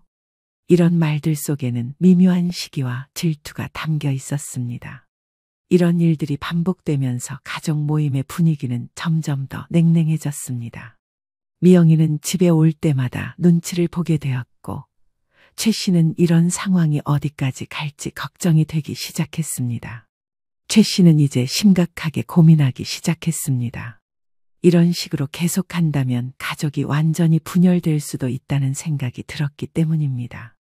해숙이의 불만이 외부로까지 번지면서 상황은 더욱 심각해졌습니다. 이제는 미영이만 보면 비꼬는 말을 하는 것이 일상이 되어버렸습니다. 어느 토요일 오후 미영이가 상가에서 나온 임대료를 받았다는 이야기를 했을 때였습니다. 해숙이의 반응은 예상보다 훨씬 격했습니다. 아가씨는 정말 좋으시겠어요. 가만히 앉아서 몇 천만 원씩 들어오시니까. 언니, 그런 식으로 말씀하시면. 어떻게 말해야 해요? 저희는 매달 빌라 관리비에 생활비에 쪼들리는데 아가씨는 한 달에 저희 1년 생활비가 들어오시잖아요. 이때 최 씨가 참다 못해 끼어들었습니다. 혜수가 그렇게 말하는 게 아니야. 미영이가 뭘 잘못했다고. 어머니는 맨날 아가씨 편만 드시네요. 저희는 생각도 안 하시고. 편을 든다는 게 무슨 소리야? 나는 너희 둘 다 똑같이 생각한다. 똑같이요? 그럼 왜 처음에 아가씨한테는 상가를 주시고 저희한테는 빌라를 주신 거예요? 이 말에 최 씨는 할 말을 잃었습니다. 분명히 공평하게 나누어 준다고 생각했는데 해숙이 눈에는 그렇게 보이지 않았나 봅니다. 며칠 후에는 더 충격적인 일이 벌어졌습니다. 해숙이가 미영이에게 직접 돈을 요구한 것입니다. 아가씨, 솔직히 말씀드릴게요. 저희한테 10억에서 절반만 나누어 주시면 안 될까요? 네? 언니, 갑자기 무슨 말씀이세요? 갑자기가 아니에요. 처음에 저희가 1억 더 받았잖아요. 그런데 지금은 아가씨가 몇 배는 더 많아졌어요. 그럼 절반만이라도 나누는 게 공평하지 않아요? 미영이는 이런 요구에 당황했습니다. 그건 엄마가 정해주신 일인데 제가 어떻게... 어머니가 정해주셨다고요? 어머니가 일부러 아가씨한테 좋은 걸 주신 거 아니에요? 그런 게 아니에요. 엄마가 그런 의도로 하신 게 아니라고요. 왜 그렇게 말씀을 하세요? 그럼 지금이라도 바로 잡으시면 되잖아요. 아가씨가 절반만 저희한테 주시면 모든 게 해결돼요. 이런 황당한 요구에 미영이는 더 이상 참을 수 없었습니다. 언니, 그건 너무하신 것 같아요. 제가 왜 그렇게 해야 하는지 모르겠어요. 너무하다고요? 10억 넘게 받아놓고 절반 나누어 달라는 게 너무한 일인가요? 이 대화를 들은 최 씨는 정말 기가 막혔습니다. 해숙이가 이 정도까지 나올 줄은 몰랐습니다. 혜수가 지금 무슨 소리를 하는 거냐? 이미 정리된 일을 왜 자꾸 그래? 어머니, 솔직히 저는 어머니가 일부러 그러신 것 같아요. 딸을 더 사랑하시니까 좋은 걸 주신 거 아니에요? 이 말에 최 씨는 크게 화를 냈습니다. 혜수가 그런 말 하는 게 아니야. 내가 언제 그런 마음으로 했냐? 도대체 언제까지 계속 같은 말만 할 거냐? 내가 그러라고 바라기를 했어? 어쨌어? 그걸 알고 재산을 나눠준 것도 아닌데 그깟 돈이 뭐길래 그렇게 못 가져서 안달이야? 사람이라는 게 생각을 달리할 수도 있는 거 아니에요? 제가 생각하는 게 무조건 다 이상한 거냐고요? 무슨 말을 그렇게 해? 그럼 반대로 생각해봐라. 너희가 상가받아서 10몇억, 20몇억 받게 된 거면 그때 가서 미영이나 나한테 그만큼씩 다 떼어줄 거냐? 그건 상황을 봐가면서 따져봐야죠. 봐라, 아 다르고 어 다르다고 너는 가지고 싶어 하는 게 당연하고 미영이가 가지는 건 부당한 거고 불공평한 거고 그런 거냐? 어디서 말도 안 되는 소리를 하고 있어. 어머니는 왜 자꾸 아가씨만 감싸고 도시는 건데요? 시끄럽다. 너랑 같은 말 계속 반복하는 것도 지겨워. 머리가 아플 지경이야. 그런데 이때 경수가 예상외의 말을 했습니다. 어머니, 솔직히 혜숙이 말도 일리가 있어요.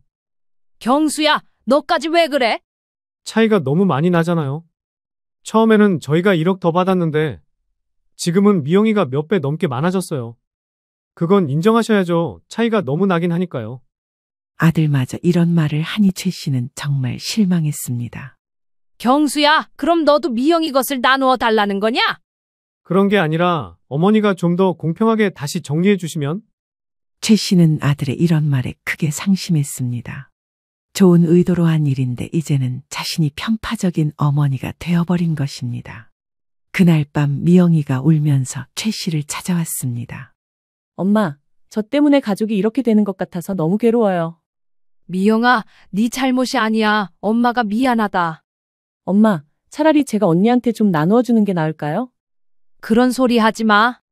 네가 왜 그래야 해? 하지만 미영이는 이미 마음에 상처가 깊었습니다.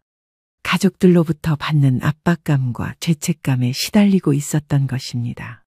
며칠 후 해숙이는 더욱 대담해져서 이제는 최 씨 앞에서도 노골적으로 불만을 표출했습니다. 어머니, 솔직히 저는 정말 억울해요. 같은 자식인데 왜 이렇게 차별을 받아야 하는지 모르겠어요. 차별? 내가 언제 너희를 차별했다고 그래? 결과적으로는 차별이잖아요. 처음에는 저희가 1억 더 받았지만 지금은 아가씨가 10억 넘게 있잖아요. 지난번에도 그러시고 아가씨 편만 들어주시고요. 저한테만 뭐라 하시고. 이런 상황이 계속되면서 최 씨도 점점 지쳐갔습니다. 선한 의도로 한 일이 이렇게까지 될 줄은 정말 몰랐습니다. 그리고 최 씨는 점점 확신하게 되었습니다. 해숙이의 끝없는 요구와 질투는 멈출 기미가 보이지 않았고 이제는 경수까지 아내 편에 서서 어머니를 압박하고 있었습니다. 최 씨는 예감했습니다. 이대로 가다가는 정말 큰일이 벌어질 것 같다는 불길한 예감 말입니다. 마침내 최 씨의 74번째 생일날이 다가왔습니다. 예년 같으면 온 가족이 모여 화목하게 지낼 날이었지만 올해는 왠지 모르게 불안한 마음이 들었습니다. 미영이가 아침 일찍부터 와서 생신상을 정성스럽게 준비했습니다.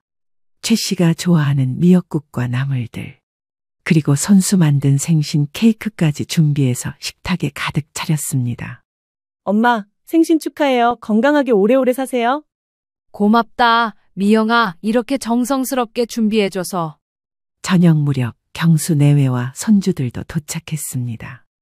해숙이는 평소보다 표정이 굳어 있었지만 그래도 생신날이니까 조용히 지낼 줄 알았습니다. 처음에는 별다른 일 없이 식사가 진행되었습니다. 손주들이 할머니께 생신 축하 노래도 불러주고 평화로운 분위기였습니다. 그런데 식사가 거의 끝나갈 무렵 최 씨가 미영이가 준비한 선물을 받고 기뻐하는 모습을 보던 해숙이가 갑자기 입을 열었습니다. 어머니, 아가씨가 이렇게 잘해드리니까 좋으시겠어요. 15억 있으시니까 이런 선물도 맘껏 사드릴 수 있고. 순간 식탁 분위기가 어색해졌습니다. 생신날에 웬 그런 말이냐는 표정들이었습니다. 혜수가 무슨 소리야? 오늘은 내 생일날인데 그냥 가족끼리 기분 좋게 식사나 하자꾸나. 생신날이라서 하는 말이에요. 솔직히 말씀드리면 저는 항상 서운해요. 어머니는 항상 아가씨만 편애하시잖아요. 미영이는 어이없다는 듯한 표정을 지었고 경수는 당황해서 아내를 말리려 했습니다. 여보, 오늘은 어머니 생신인데 왜 그런 얘기를 해? 왜 못해? 항상 속으로만 사귀고 있었는데 오늘은 확실히 말하고 싶어. 해숙이의 목소리가 점점 높아졌습니다. 평소에 쌓였던 불만이 터져나오기 시작한 것입니다. 어머니가 아가씨한테는 15억짜리 상가를 주시고 저희한테는 고작 4억짜리 빌라와 현금을 주셨잖아요. 이게 공평한 거예요? 언니, 그게 무슨 말씀이세요? 처음에는 오빠가 1억 더 받았잖아요. 저는 그것도 당연하다고 생각했는데요. 그리고 이제 그런 말은 그만해 주셨으면 좋겠어요. 왜 자꾸 그러시는 거예요? 그만하시라고요. 당연하다고요? 지금은 아가씨가 저희보다 몇 억은 더 많잖아요. 이게 공평해요? 최 씨는 이제 정말 화가 났습니다. 자신의 생일날에 이런 소리를 듣다니요. 혜수가 지금 내 생일날에 무슨 짓을 하는 거냐? 해도 너무한다는 생각 안 드냐? 어머니도 너무하세요. 저만 나쁜 사람으로 몰아가시네요. 아가씨가 평소에 얼마나 잘난 척했는데요. 이때 미영이가 참다 못해 일어서며 말했습니다. 언니, 저는 언니한테 잘난 척한 적이 없어요. 오히려 언니 눈치만 보며 살았는데 왜 이렇게 말씀하세요? 눈치요? 웃기지 마세요. 아가씨는 항상 15억 건물주라고 임대료 얼마 들어온다고 자랑하면서 저희를 무시했어요. 이건 명백한 거짓말이었습니다. 미영이는 그런 아이가 아니었거든요. 오히려 언니 눈치를 보느라 늘 조심스러워했는데 말입니다. 최 씨가 더 이상 참을 수 없어 목소리를 높였습니다. 혜수가 그만해. 거짓말하지 마. 얘가 이제 없는 말도 지어서 하네. 그런데 바로 그 순간 해숙이가 갑자기 자리에서 벌떡 일어나더니 소리를 질렀습니다. 저만 거짓말쟁이에요? 아가씨는 맨날 그렇게 착한 척 피해자 행세만 하고. 그리고는 미영이를 향해 손을 휘둘렀습니다. 해숙이의 손이 미영이의 뺨을 내리쳤습니다. 그 순간 조용해졌고 미영이는 충격에 그 자리에 주저앉고 말았습니다. 손주들은 무서워서 울기 시작했고 경수는 얼굴이 새하얗게 질려서 아무 말도 못했습니다. 지금 뭐 하는 짓이냐? 감히 어딜 때려? 네가 지금 제정신인 게야? 최 씨의 목소리가 집안을 울렸습니다. 제 눈앞에서 제 딸이 며느리한테 맞는 모습을 보고는 정말 하늘이 무너지는 것 같았습니다. 제가 뭘 어쨌다고 이러세요? 맞을 짓을 했으니까 맞은 거예요. 해숙이는 여전히 화가 풀리지 않은 듯 소리를 질렀습니다. 뺨을 맞고 바닥에 주저앉은 미영이를 보면서도 전혀 미안해하는 기색이 없었습니다. 최 씨는 떨리는 다리에 힘을 주어 일어섰습니다. 그리고 미영이에게 다가가 부축해 일으켜 세웠습니다. 딸의 뺨은 이미 빨갛게 부어오르기 시작했고 그 위에 선명하게 손자국이 남아 있었습니다. 그 순간 최 씨 안에서 무언가가 와르르 무너져 내리는 소리가 들렸습니다. 그리고 그 빈자리를 차갑고도 무서운 분노가 채우기 시작했습니다. 최 씨는 싸늘하게 식어버린 목소리로 해숙이를 향해 말했습니다. 지금 네가 무슨 짓을 한 건지 알고 있는 거냐?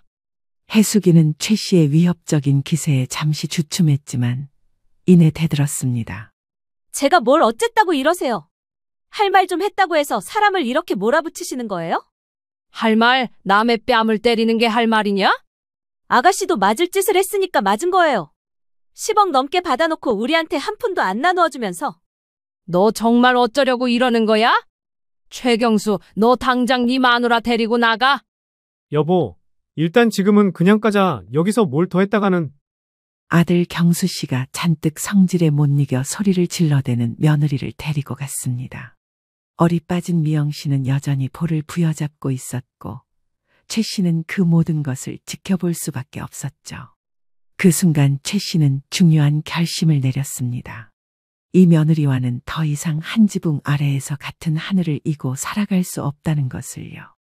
돈 때문에, 재산 때문에 자식들 사이에 이런 일이 나게 할 수는 없었습니다. 그날 최 씨의 생일날은 최악의 하루로 기억될 날이 되어버렸습니다.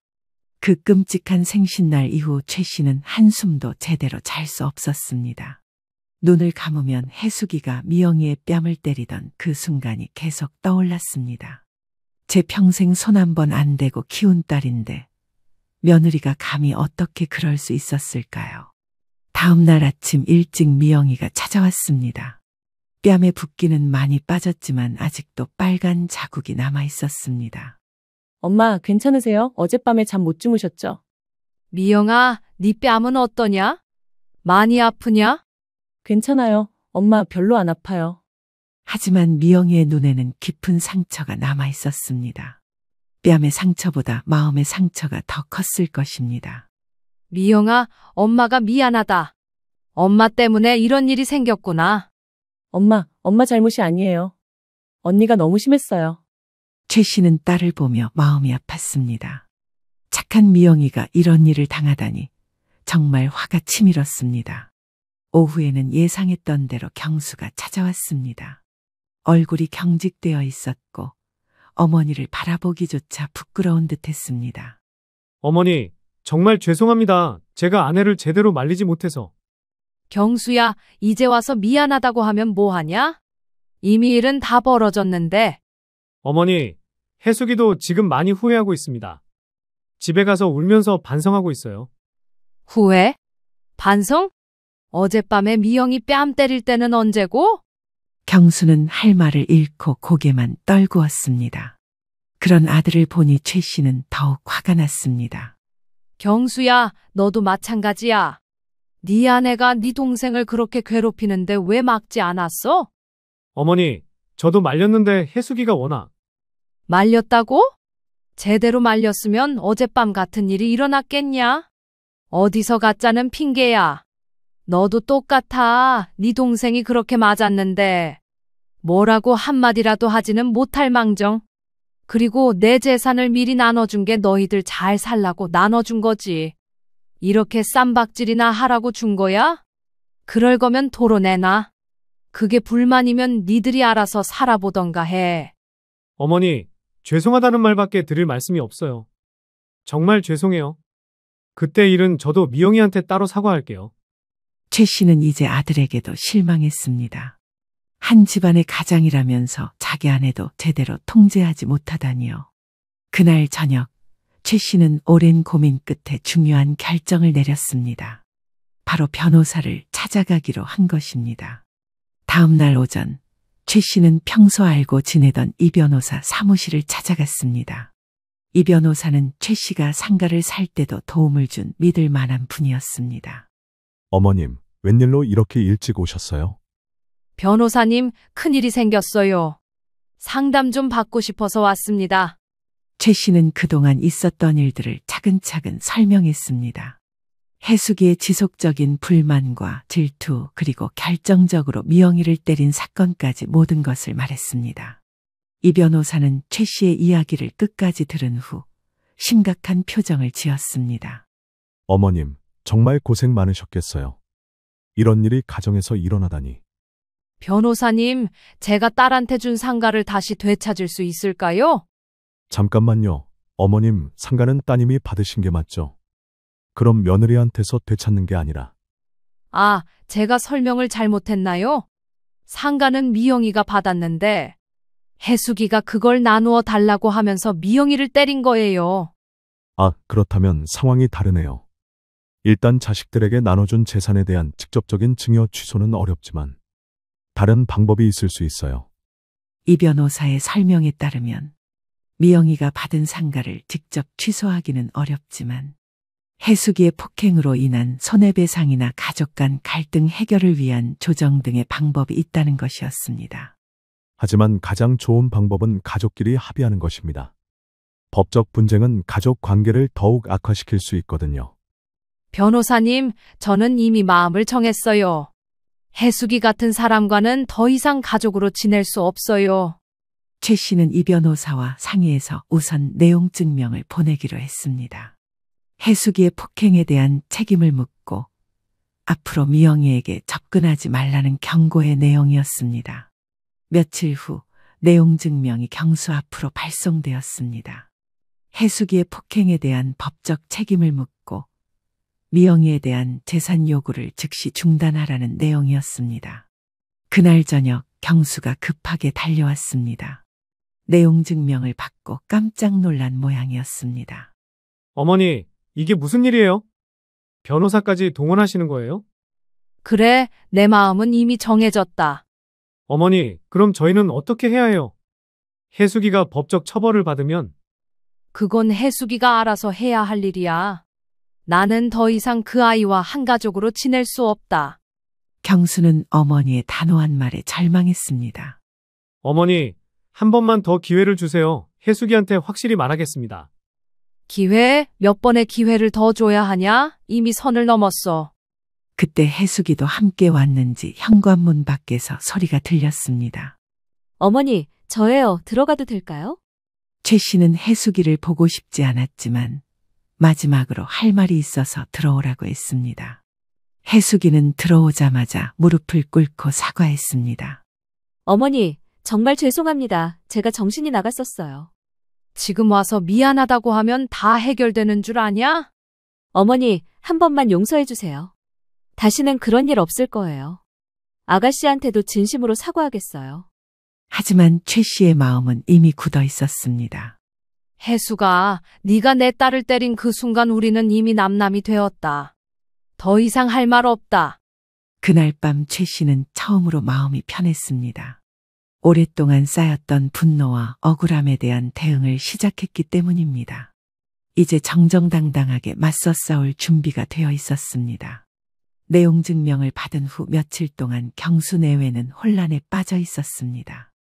해숙이는 밤낮 없이 울면서 어떻게든 어머니의 마음을 돌려보려고 애썼지만 최 씨의 결심은 흔들리지 않았습니다. 상황이 풀리지 않자 해숙 씨는 불안해지기 시작했습니다. 그리고 경수 씨 부부 사이에서도 금이 가기 시작했죠. 해숙 씨는 어머니의 마음 좀 돌려보라며 경수 씨를 압박하기 시작했고 경수 씨는 그런 해숙 씨의 모습에 자괴감마저 들기 시작했습니다. 당신 어머니 아들 맞아? 어떻게 어머니 하나를 못 구슬려? 그래도 아들 말은 들으실 거 아냐?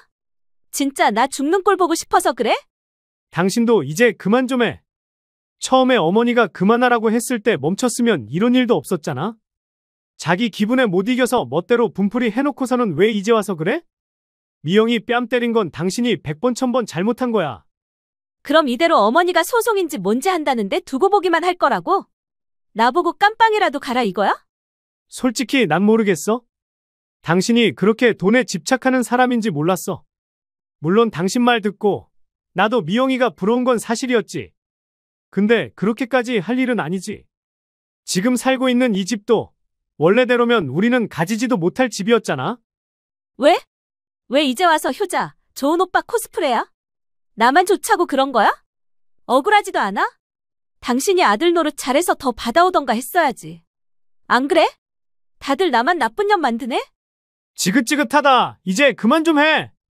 두 사람의 갈등이 깊어지고 최 씨도 좀 더 명확한 증거를 모아야 했습니다. 하지만 증거를 쉽사리 모을 수 있는 방법이 없었습니다. 폭행에 대한 증거는 본 사람만 여럿이긴 하지만 가족이니 신빙성이 없을 수도 있고 말 그대로 제3자의 증언이 제일 확실했거든요. 가게로 찾아가서 그날 CCTV라도 돌려봐야 하나 고민하던 찰나 예상치 못한 곳에서 도움의 손길이 나타났습니다. 바로 그날 생일 식사를 했던 곳 근처 상가에서 일하던 분이 최 씨에게 전화를 걸어온 것입니다. 사장님, 저예요. 며칠 전에 댁에서 무슨 일이 있었다면서요? 네, 맞아요. 그날 저희 며느리가 딸에게 손을 댔어요. 아, 그 일 말씀이시는군요. 사실 저희도 다 들었거든요. 너무 시끄러워서. 며느리분이 정말 심하더라고요. 이 전화를 통해 최 씨는 중요한 사실을 알게 되었습니다. 그날 소리가 너무 커서 옆 가게 사람들도 다 들었다는 것이었습니다. 며칠 후 이 변호사가 직접 그 상가들을 방문해서 증인들을 확보했습니다. 옆 가게 사장뿐만 아니라 그날 근처에 있던 다른 상인들까지 증언을 해주겠다고 나섰습니다.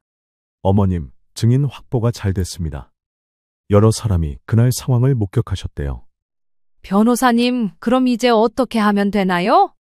우선 며느리의 폭행에 대한 고발을 진행하고 동시에 가족 간 갈등 조정을 신청하는 것이 좋겠어요. 그런데 바로 그때 더욱 놀라운 일이 벌어졌습니다. 경수가 혼자 변호사 사무실로 찾아온 것입니다. 어머니, 저도 변호사님과 이야기 좀 나누고 싶어요. 경수야, 네가 왜 여기까지? 어머니, 저는 더 이상 혜숙이를 감쌀 수 없어요. 이 말에 최 씨는 놀랐습니다. 그동안 아내 편만 들던 경수가 이런 말을 하다니요. 사실 혜숙이가 그동안 저한테도 거짓말을 많이 했어요. 어떤 거짓말 말씀이신가요? 미영이가 자기를 무시하고 자랑한다고 했는데 그게 다 거짓말이었어요. 오히려 미영이는 혜숙이 눈치만 보고 있었는데 경수는 그제야 진실을 털어놓기 시작했습니다. 혜숙이가 평소에 어떻게 미영이를 질투했는지, 어떻게 자신에게까지 거짓말을 했는지 모든 것을 말했습니다. 어머니, 저도 바보였어요. 혜숙이 말만 듣고 미영이를 의심했어요. 이제 와서 그런 말 해봤자 소용없다. 어머니, 저는 혜숙이와 이혼하겠어요. 더 이상 같이 살 수 없어요. 이 말에 최 씨는 놀랐습니다. 아들이 이런 결심을 할 줄은 몰랐거든요. 어머니, 제가 정말 잘못 살았어요. 아내 편만 들고 어머니와 미영이한테 상처를 드렸어요. 경수의 목소리에는 진심 어린 후회가 담겨 있었습니다. 경수 씨, 그런 결심을 하셨다면 이혼 절차도 도와드릴 수 있어요. 변호사님, 부탁드립니다. 그리고 혜숙이의 폭행건도 저는 어머니 편에 서겠어요. 이제 상황이 완전히 바뀌었습니다. 경수마저 혜숙이를 버리고 어머니 편에 선 것입니다. 며칠 후 경수가 혜숙이에게 이혼 의사를 밝혔습니다. 혜숙이는 처음에는 믿을 수 없어 했지만 경수의 의지가 확고하다는 것을 깨달았습니다. 당신도 나를 버리는 거야? 어머니 편에 서는 거야? 여보, 아니 혜숙 씨. 저는 이제 당신과 더 이상 같이 살 수 없어. 그럼 나는 어떻게 해? 아이들은 어떻고? 아이들 양육권은 내가 가질 테니 양육비는 당신이 책임져. 혜숙이는 이제야 자신이 완전히 고립되었다는 것을 깨달았습니다. 남편마저 등을 돌린 상황에서 더 이상 버틸 수가 없었습니다. 결국 혜숙이는 최 씨에게 찾아와서 무릎을 꿇고 사과했습니다. 어머니, 정말 죄송합니다. 제가 너무 욕심을 부렸어요. 지금 와서 미안하다고 해서 될 일이냐? 어머니, 제발 경수랑 이혼만은 안 되게 해주세요. 제가 정말 잘못했어요. 하지만 최 씨의 마음은 이미 굳어 있었고 경수의 결심도 바뀌지 않았습니다. 이혼 절차가 진행되는 동안 혜숙이는 마지막으로 미영이에게 찾아갔습니다. 아가씨, 정말 죄송해요. 제가 정신이 나가서 그랬어요. 언니, 이제 와서. 아가씨, 제발 저를 용서해 주세요. 그리고 어머니한테도 말씀해 주세요. 하지만 미영이도 더 이상 혜숙이를 믿을 수 없었습니다. 언니, 저는 언니를 용서할 수 있어요. 하지만 다시 예전처럼은 안 될 것 같아요. 몇 개월의 시간이 흐르고 결국 모든 법적 절차가 마무리되었습니다. 혜숙이의 폭행에 대해서는 합의가 이루어졌고 경수와의 이혼도 성립되었습니다. 그날 저녁 최 씨는 미영이와 경수와 함께 조용한 시간을 보냈습니다. 엄마, 이제 정말 끝난 건가요? 응, 이제 정말 끝이야. 어머니, 저 때문에 이런 일이 생긴 것 같아서 정말 죄송해요. 경수야, 네가 정신 차린 게 다행이야. 늦었지만 말이지. 최 씨는 드디어 마음의 짐을 덜 수 있었습니다. 경수의 각성과 이혼으로 모든 갈등이 해결된 후 최신의 가족에게는 평온이 찾아왔습니다. 혜숙이는 아이들과 함께 고향으로 내려가서 새로운 삶을 시작했고 더 이상 최신의 가족을 괴롭히지 않았습니다. 이혼 절차가 모두 마무리된 후 경수가 어머니를 찾아왔습니다. 어머니, 이혼이 정식으로 성립됐어요. 그래, 고생했다. 아이들은 잘 챙겨야 해. 네, 어머니, 그리고 경수는 잠시 말을 멈추더니 진심을 담아 말했습니다. 어머니, 저 정말 죄송했어요. 그동안 제가 너무 못났었어요. 경수야, 이제 다 지난 일이다. 앞으로 잘하면 되는 거야. 이혼 후 경수는 완전히 달라졌습니다. 새로운 직장을 구해서 성실하게 일하기 시작했고 미영이와의 관계도 회복되었습니다. 어느 일요일 오후 온 가족이 최 씨 집에 모였습니다. 오랜만에 평화로운 가족 모임이었습니다. 엄마, 오빠가 정말 많이 달라졌어요. 미영아, 그동안 정말 미안했어. 내가 너무 못났었어. 오빠, 이제 다 끝난 일이에요. 우리 다시 예전처럼 지내요.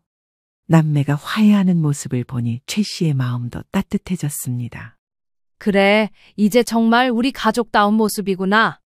그런데 최 씨에게는 또 다른 고민이 생겼습니다. 미영이가 받은 상가를 어떻게 활용할지에 대한 문제였습니다. 미영이는 간호사 일로 바빠서 카페 운영에 신경을 많이 쓸 수 없었거든요. 며칠 후 미영이가 좋은 제안을 했습니다. 엄마, 상가에서 저랑 같이 작은 반찬 가게를 다시 해보는 게 어때요? 반찬 가게? 엄마 나이에 다시 그런 일을 할 수 있을까? 제가 퇴근 후에 와서 도와드릴게요. 엄마가 예전에 만든 반찬들이 정말 맛있었거든요. 그리고 위치도 좋아서 손님들이 많이 올 것 같아요. 최 씨는 이 제안이 마음에 들었습니다. 혼자 있는 시간이 많아서 외로웠는데 딸과 함께 일할 수 있다면 좋을 것 같았습니다. 그래, 해보자. 엄마도 집에만 있으니까 심심했어. 그렇게 어머니와 딸이 함께하는 작은 반찬 가게가 문을 열었습니다. 예전에 최 씨의 반찬을 먹어봤던 단골 손님들이 하나둘씩 찾아왔습니다. 최 사장님, 정말 오랜만이네요. 또 반찬 가게 하신다니 너무 좋아요. 그동안 어떻게 지내셨어요? 많이 기다리셨죠? 사장님 반찬이 최고였는데 드디어 다시 먹을 수 있겠네요. 새로운 위치에서 시작한 반찬 가게는 예상보다 훨씬 잘 되었습니다. 상가 가치가 높아진 만큼 유동인구도 많았고 최 씨의 손맛을 그리워했던 손님들뿐만 아니라 새로운 손님들도 많이 찾아왔습니다. 미영이도 퇴근 후에 와서 열심히 도왔습니다. 엄마, 손님들이 정말 많아요. 엄마 반찬이 유명해졌나 봐요. 그래, 우리 딸이 도와줘서 더 잘 되는 것 같아. 경수도 주말마다 와서 힘든 일들을 도왔습니다.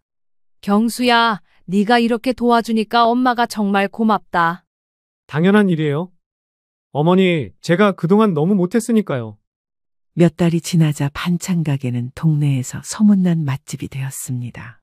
최 씨는 매일 일찍 일어나서 정성스럽게 반찬을 만들었고 손님들은 그 정성을 알아주었습니다. 어느 날 저녁 가게 정리를 마치고 집에 돌아온 최 씨는 미영이와 차를 마시며 이야기를 나누었습니다. 엄마, 요즘 정말 행복해 보이세요. 그래, 엄마도 그런 것 같아. 너희들과 함께 일하니까 재미있어. 엄마, 그때 혜숙이 언니 일로 힘드셨는데 지금은 모든 게 잘 해결된 것 같아요. 미영아, 엄마도 처음엔 너무 화가 나서 그랬는데 지금 생각해보니 모든 게 다 잘 된 것 같다. 최 씨는 이번 일을 통해 중요한 깨달음을 얻었습니다. 미영아, 돈이 중요한 게 아니라 가족이 서로 사랑하고 존중하는 게 가장 중요한 거구나.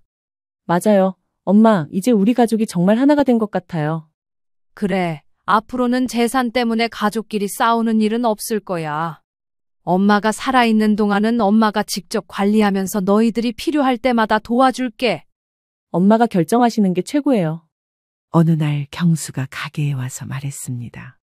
어머니, 저도 이제 깨달았어요. 혜숙이가 그렇게 상가를 탐냈지만 결국 가장 중요한 건 가족이었어요. 그래, 경수야, 돈은 없어도 벌 수 있지만 가족의 사랑은 잃으면 다시 찾기 어려운 거야. 네, 어머니. 저는 앞으로 가족을 가장 소중하게 생각하며 살겠어요. 그날 밤 최 씨는 오랜만에 편안한 잠을 잤습니다. 길고 힘들었던 갈등이 끝나고 가족들과의 관계도 회복되었으며 새로운 일도 찾았으니 더 바랄 게 없었습니다. 지금 최 씨는 매일 아침 일찍 일어나서 딸과 함께 반찬을 만들고 손님들을 맞이하며 보람찬 하루하루를 보내고 있습니다. 때로는 경수도 와서 도움을 주고 손주들도 가끔 놀러와서 할머니를 기쁘게 해줍니다. 최 씨는 이제 확실히 깨달았습니다. 진정한 행복은 돈에 많고 적음이 아니라 가족 간의 사랑과 신뢰 그리고 서로를 존중하는 마음에서 나온다는 것을. 그리고 욕심을 부리지 않고 감사하며 사는 것이 가장 큰 복이라는 것을 말입니다.